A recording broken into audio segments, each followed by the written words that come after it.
Happy new moon in Scorpio. Today is November 1st, 2024. November is the 11th month in the Gregorian calendar, so today's new moon is on 11/1. I think that's really exciting because there's a lot of synchronicity within the numbers. And if you believe how I believe, everything's just pointing you in the right direction. So I would like to start off this video with thanking you for being here today, and let's dive right in. Scorpio is a water sign in the Mazzaroth poetry of the stars. It is not only a water sign, but it is a fixed water sign. Scorpio in the Latin is scorpion, or a scorpion, the scorpion, a kind of prickly sea fish, a prickly plant, scorpion, wort, scorpion grass, a shrub also called a military, so it's a shrub also called, and then it's also a military engine for throwing darts, stones, and other missiles, a scorpion. And you can find that at the latinlexicon.org. I would like to go ahead and read something that Jesus, Christ Yeshua, said himself in Luke 10:19-20. Behold, I give unto you power to tread on serpents and scorpions, and over all the power of the enemy, and nothing shall by any means hurt you. Notwithstanding, in this rejoice not, that the spirits are subject unto you, but rather rejoice because your names are written in heaven.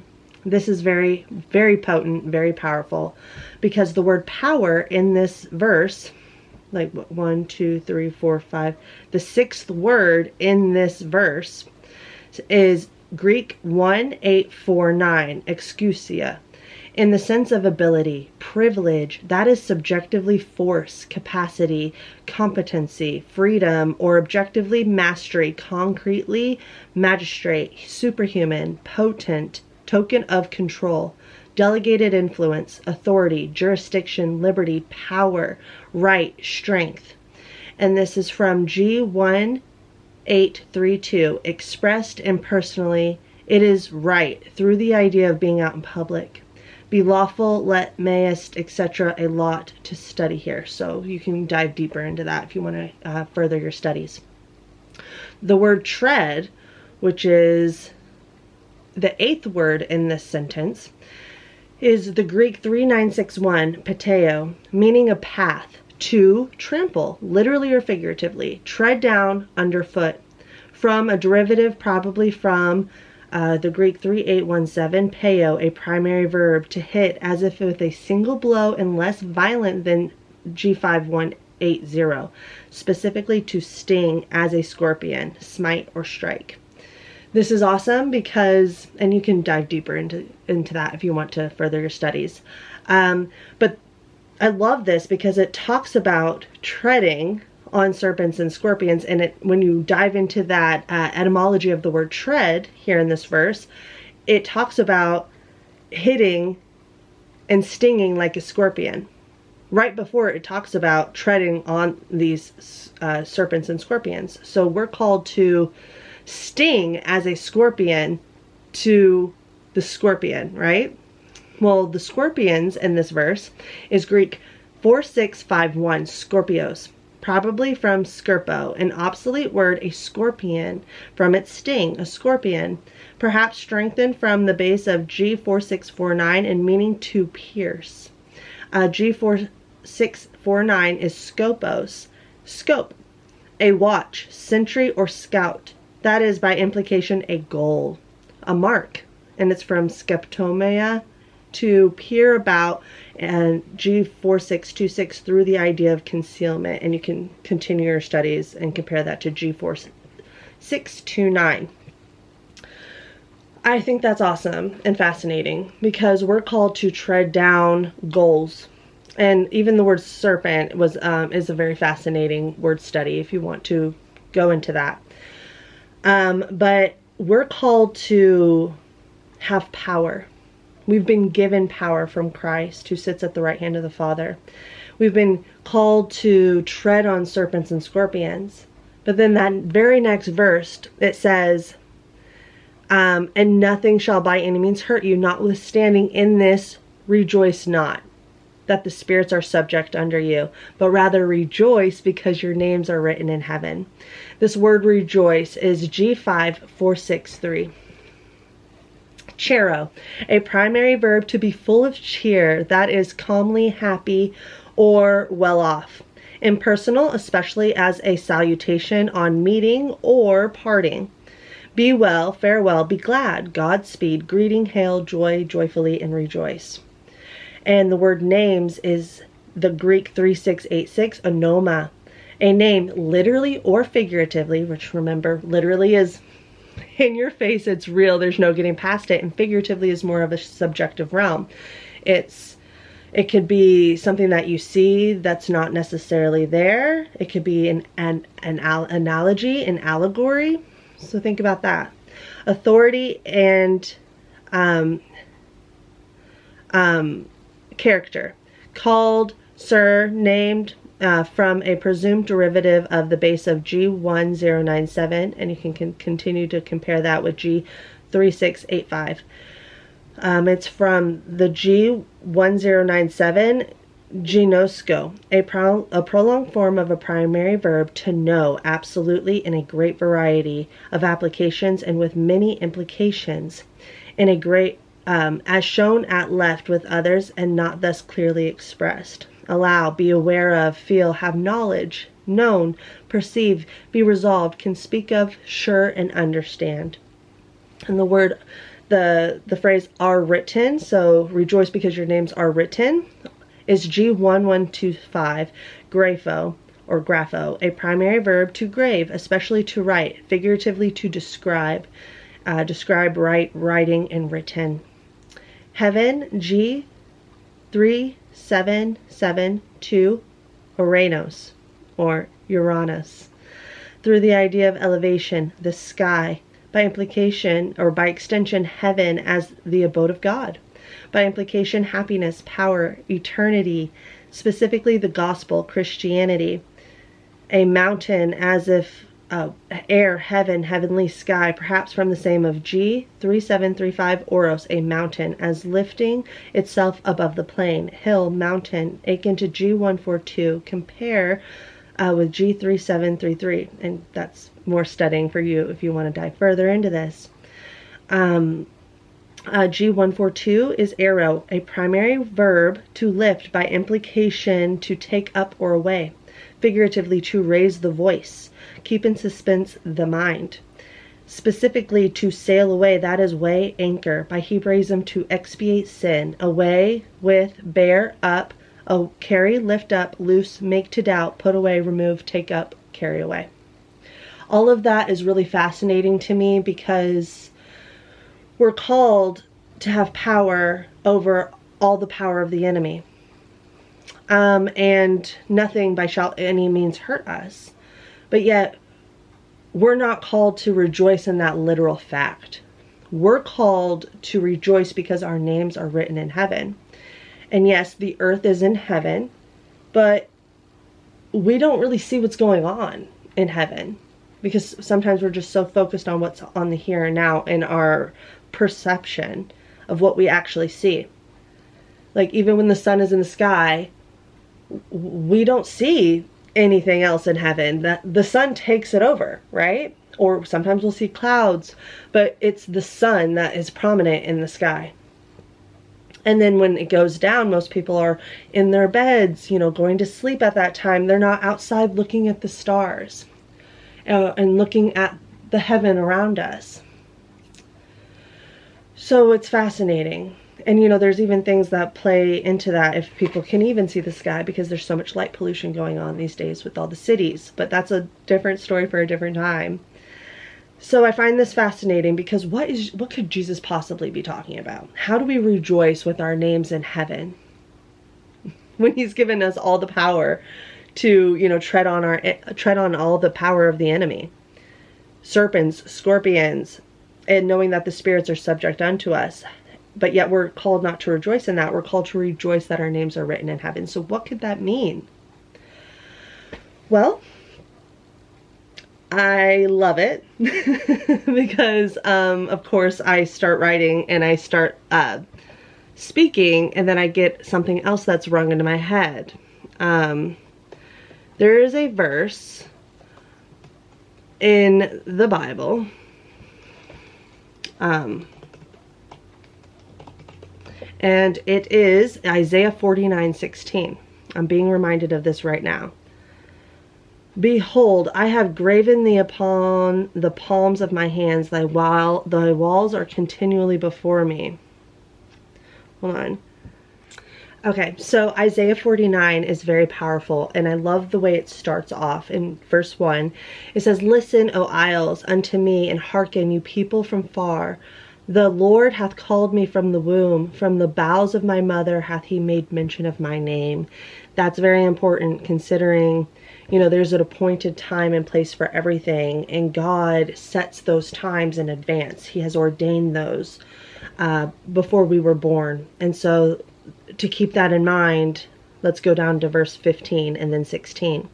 Can a woman forget her sucking child, and that she should not have compassion on the son of her womb? Yea, they may forget, yet I will not forget you. Behold, I have graven you upon the palms of my hand. Thy walls are continually before me. And that is verse 16. And that is extremely powerful because God has written, he has graven, he has put our names in the palms of his hands.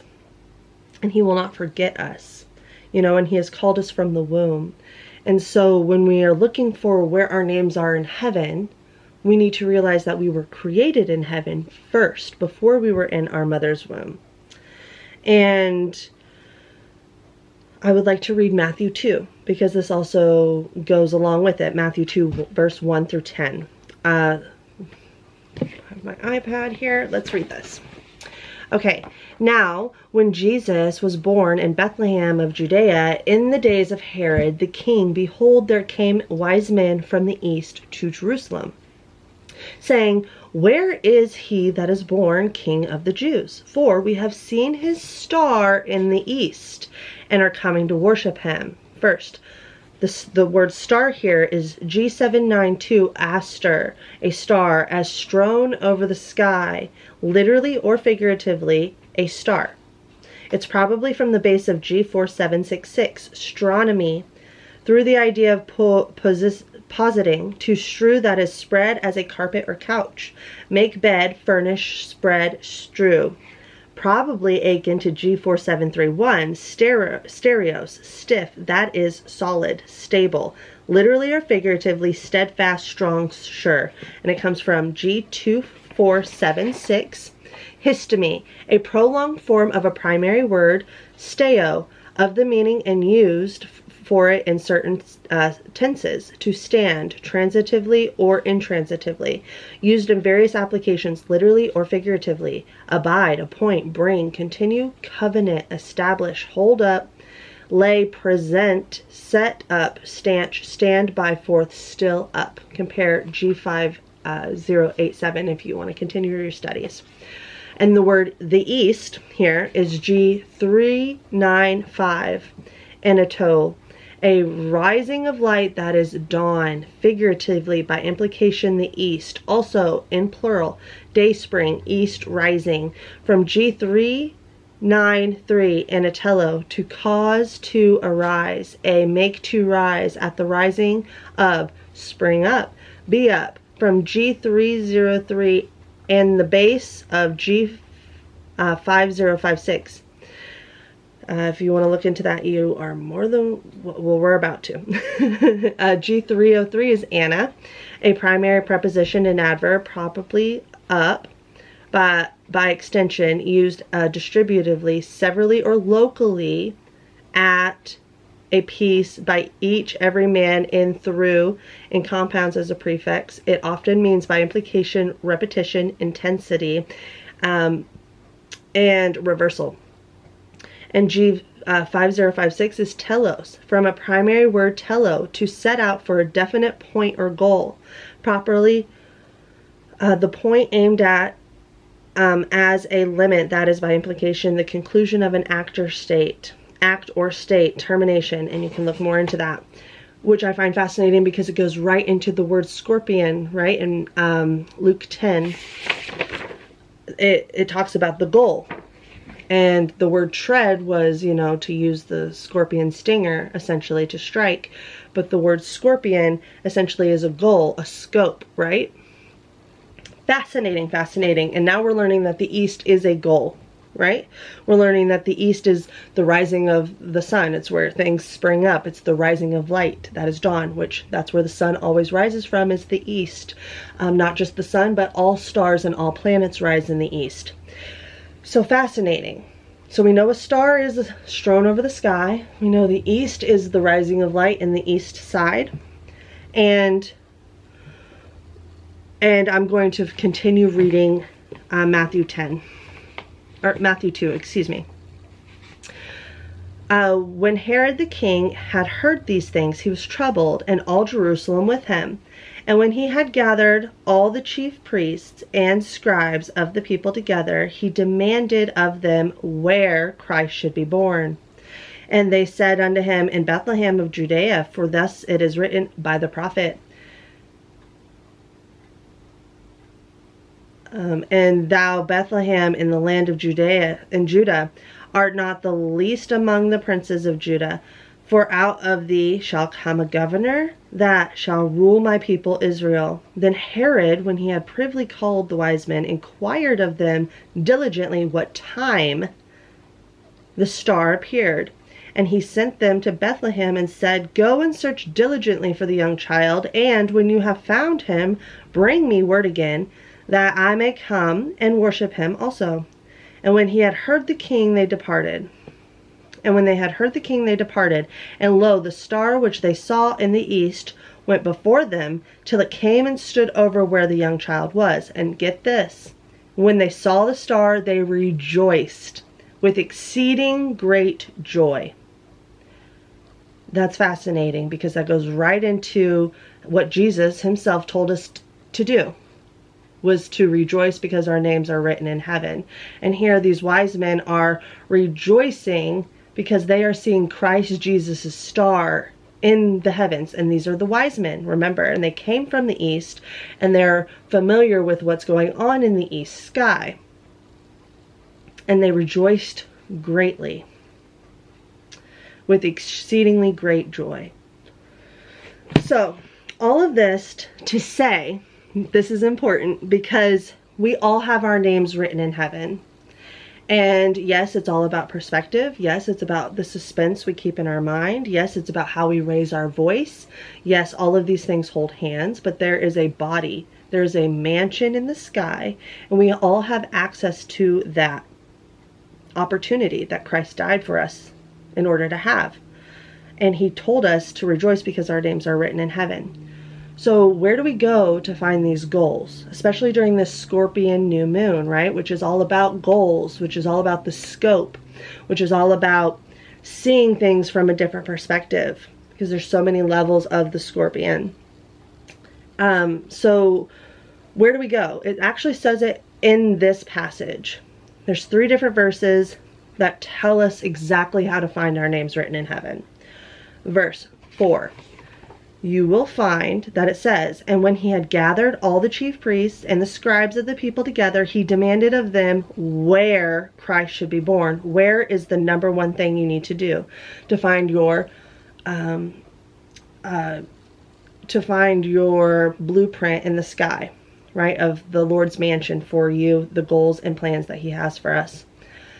Verse 4, where were you born? Where is the place of your nativity, like Christ? If you look into that word nativity, it's a fascinating word study. It actually means horoscope, which is amazing. So you can Google that in your own time. So verse 4, where Christ should be born. Where Christ should be born? Well, Christ lives in us. So where were we born? Okay. Verse 7. Then Herod, when he had privily called the wise men, inquired of them diligently what time the star appeared. What time is very important, because that is going to help us find our names written in heaven, our goals in heaven, the blueprint of the mansion, of the house is that God has destined for us, has preordained for us to have, okay? So where, what time? Verse 8. And he sent them to Bethlehem and said, go and search diligently for the young child, and when you have found him, bring me word again that I may come and worship him also. When, the date of the birth. So you need the place, the location, you need the time, and you need the date, the when. That is how you will find your personal blueprint of the sky, your personal God's scope of the goals and plans he has for you. We all have this. This is my the day I started my YouTube channel. This is the blueprint for my natal chart, or this is the natal chart for this YouTube channel. See, it has 12 houses. We're about to go into these a lot deeper. We're about to finally dive into this. I believe we're setting the foundation exactly the way we are called to. And there's no time like the present to learn what this may mean for you, because everyone has a different one. And it's fascinating. I am going to finish this video off with one more verse. This verse is very important to me, and it's a big reason why I feel led to do these new moon videos. So, this one and then two more. So, thus saith the Lord God, the gate of the inner court that looks towards the east shall be shut the 6 working days, but on the Sabbath it shall be opened. In the day of the new moon it shall be opened. That's Ezekiel 46:1. There is another Bible verse, Isaiah 66:23. And it shall come to pass that from one new moon to another, and from one Sabbath to another, shall all flesh come to worship before me, saith the Lord. These are very important, especially here in the West. We have forgotten the importance of the sky. We have forgotten the importance of where we're called to rejoice and why we're called to rejoice. We're called to rejoice because our names are written in heaven. And a bonus, because I find this important to go along with it, and the importance of what the new moon actually is for us. Blessed are they that do his commandments, that they may have the right to the tree of life, and may enter in through the gates into the city. That's Revelation 22:14. Through the gates here is G4440, which is Poulon in the Greek, meaning a gateway or building or city, by implication a portal. Remember, the new moon is when the sun and the moon are conjunct in the sky, creating a portal. Or a vestibule, a gate, a porch. It comes from the G4439, poule, in the Greek, which is apparently a primary word, a gate. That is a leaf or a wing of a folding entrance, literally or figuratively a gate. And so when the new moon happens, it's a gate. It's a gateway to the throne of God, the abode of God. And we are called to know the thoughts and plans he has for us. We're called to stay thankful in all things. And we're called to go in through the straight gate. The straight gate. Because there are many people who are going to try to get in, but they will not qualify because they will not have the right garment on. And we're called to have on our garment of light. We're called to cast off the darkness and put on the armor of light.